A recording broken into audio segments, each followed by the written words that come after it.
Alright, here's another article I found on the Gateway Pundit. Prague Rising. Thousands protest in Czech Republic against NATO and EU destroying their way of life. Demand end to hostility towards Russia. The protest railed against NATO and the EU elites for destroying their way of life. Exactly.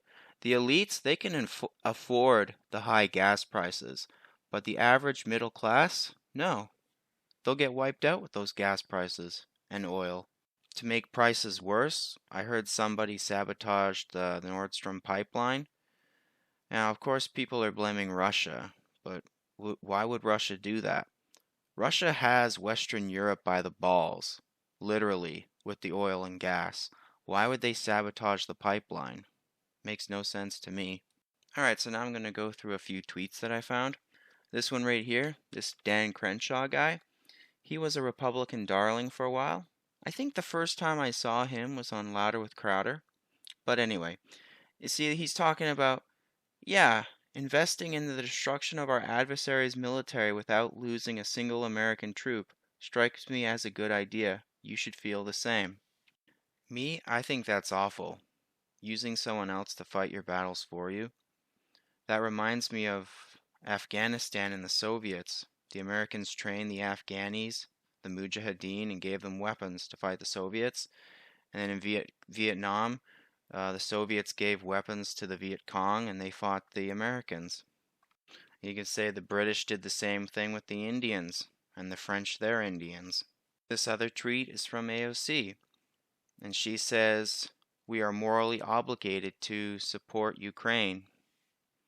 This Comprehensive Debt Payment Relief Act would work to support the immediate suspension of Ukraine's debt payments, help coordinate comprehensive debt relief, and more. So basically, that's a blank check. This little snippet here, CBS News.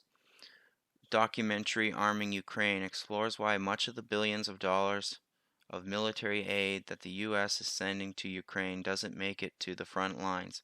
Like 30% of it reaches its final destination. That's why they need to make the documentary and hope people watch it, because people are wondering what's happening to all this money.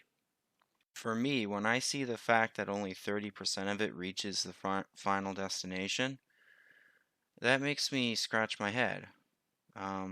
Is it actually being used to help the Ukrainians, or is it filling somebody's pocket?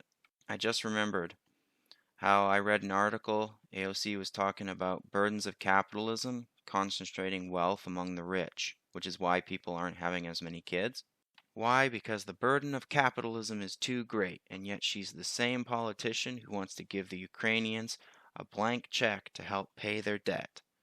So, who's going to burden the brunt of all this capital that's being taken out by the government? Probably the same group she claims to support. Alright, I think that's it for my little ramble. Take care.